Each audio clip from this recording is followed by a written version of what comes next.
Bom, pessoal, vamos para o último exercício da lista 2, tá? Nesse exercício 6, ele fala assim para a gente. Um bloco de gelo de 1 tonelada, então é um bloco de gelo grandão, destacado de uma geleira, desliza por uma encosta com inclinação de 10 graus em relação à horizontal. É um plano inclinado, tá? Para quem não está muito acostumado, quando ele fala uma encosta com uma inclinação de 10 graus, é o famoso plano inclinado que os físicos adoram para, né, que os professores de física, principalmente no ensino médio, adoram, né, e os professores de física 1, física 2, adoram resolver probleminhas de plano inclinado. Então, qualquer um aí que passou por muitos cursos de física ao longo da vida, com certeza já lidou com probleminhas de plano inclinado. Aí ele fala assim: por causa do atrito, o bloco desce com uma velocidade aproximadamente constante de 0,1 metros por segundo. Bom, se ele está falando que, né, o bloco desce com velocidade aproximadamente constante, isso só pode ser por causa do atrito, porque se você tiver um plano inclinado sem atrito, você vai ter um movimento acelerado, né, e aí a velocidade não vai poder ser constante. Então o que está acontecendo? Você está tendo um movimento, você está tendo uma força que está puxando, no caso é a gravidade, que está puxando o bloco para baixo, só que o atrito ele deve ter aí a mesma intensidade que a componente do peso que está puxando o bloco para baixo, né, de modo que o sistema que a aceleração seja nula, a força resultante sobre o bloco seja nula, e aí ele desce com velocidade aproximadamente constante. Acontece que o atrito ele dissipa calor, então eu vou ter que pegar essa força de atrito, né, eu vou ter que pegar esse calor dissipado pelo atrito e estimar a quantidade de gelo que derrete em 1 minuto durante o deslizamento nessa encosta. Tá? Ele deu para a gente aqui o calor latente de fusão do gelo e a aceleração da gravidade. Então, o que está acontecendo? Você tem um bloco de gelo que está deslizando no plano inclinado, tá? E aí, nesse processo, o bloco de gelo deslizando no plano inclinado, como a velocidade dele é constante, eu tenho que ter um atrito, tá? E aí esse atrito vai dissipar energia na forma de calor. Esse calor vai esquentar o bloco, fazendo com que parte do gelo derreta. Eu quero saber qual é a quantidade de gelo que vai derreter em 1 minuto, tá? Então, para isso, a gente pensa o seguinte: qual é a distância que o bloco vai percorrer em 1 minuto? Bom, como a velocidade é constante, a distância que o bloco percorre em 1 minuto é a velocidade do bloco vezes o tempo. A velocidade é 0,1 metro por segundo, 1 minuto dá 60 segundos.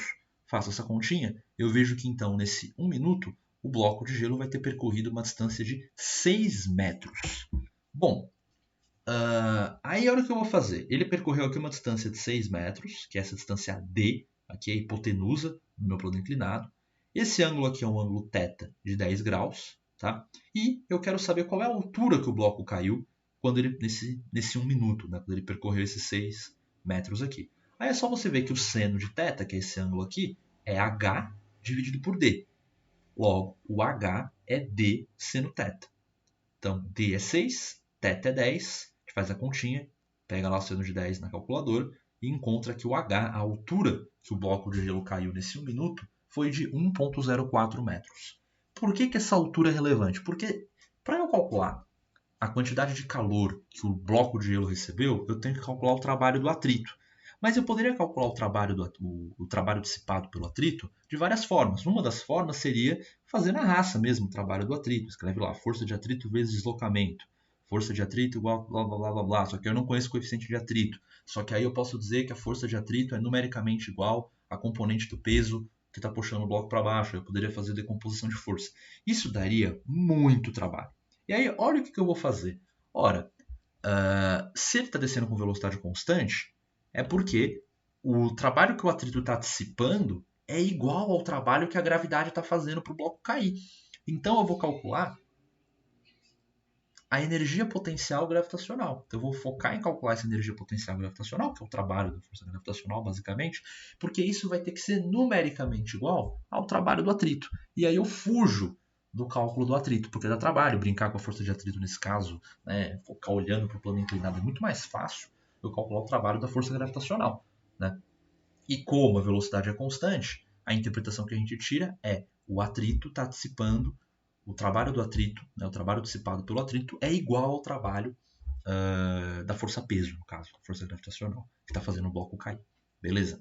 Bom, então esse trabalho é fácil de calcular, né? Essa energia mecânica perdida pelo bloco ao cair por uma altura h, né? É simples, é fácil de calcular. É a massa do bloco vezes g vezes h, mgh.